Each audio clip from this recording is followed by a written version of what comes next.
السلام علیکم۔ آج ہم پڑھیں گے اللہ تعالیٰ کی کتابیں جو ہے پیج نمبر 15 پر۔ اللہ تعالیٰ نے انسانوں کو نیکی کا راستہ دکھانے کے لیے اس دنیا میں بہت سے نبی بھیجے۔ ان نبیوں نے اللہ تعالیٰ کے احکامات لوگوں تک پہنچائے۔ اللہ تعالیٰ نے 4 نبیوں پر کتابیں نازل فرمائیں۔ ان کتابوں کو آسمانی کتابیں کہتے ہیں۔ ان آسمانی کتابوں کے نام یہ ہیں: توریت، زبور، انجیل، قرآن مجید۔ توریت یہ آسمانی کتاب حضرت موسیٰ پر نازل ہوئی۔ زبور یہ آسمانی کتاب حضرت داؤد علیہ السلام پر نازل ہوئی۔ انجیل یہ آسمانی کتاب حضرت عیسیٰ علیہ السلام پر نازل ہوئی۔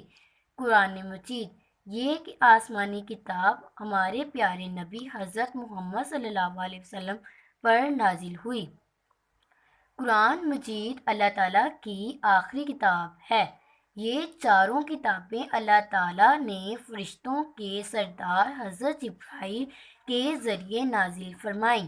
تمام آسمانی کتابیں انسانوں کو اچھائی اور برائی میں فرق بتاتی ہیں اور سیدھا راستہ دکھاتی ہیں۔ قرآن پاک کی زبان عربی ہے۔ اس میں تمام انسانوں کے لیے کامیابی کا پیغام ہے۔ قرآن مجید اتنی بابرکت کتاب ہے کہ اس کے ایک حرف کی تلاوت کرنے پر اللہ تعالیٰ کی طرف سے 10 نیکیوں کا وعدہ ہے۔ قرآن پاک کو دیکھ کر پڑھنا ناظرہ اور زبانی یاد کرنا حفظ کہلاتا ہے۔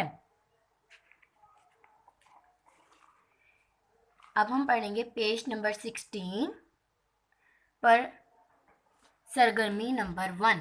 درست جواب پر ٹک لگائیں۔ سب سے پہلے نبی ہیں حضرت آدم، حضرت ابراہیم، حضرت آدم۔ سب سے آخری نبی ہیں حضرت محمد صلی اللہ علیہ وسلم۔ تمام نبیوں نے اللہ تعالیٰ کے احکامات پہنچائے لوگوں تک۔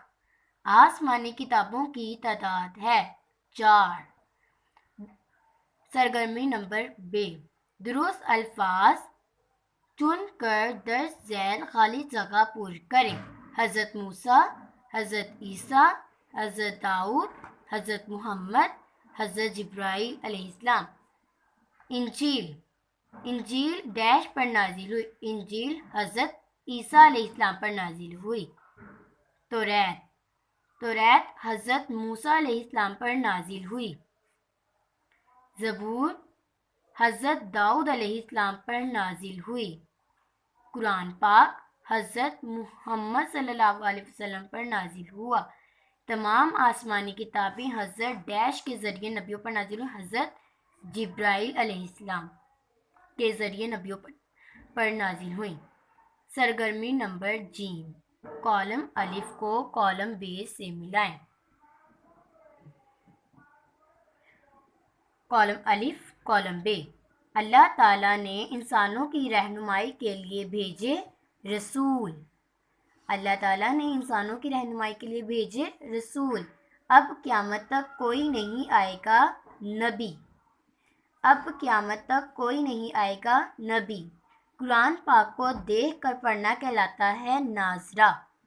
قرآن پاک کو زبانی یاد کرنا کہلاتا ہے حفظ۔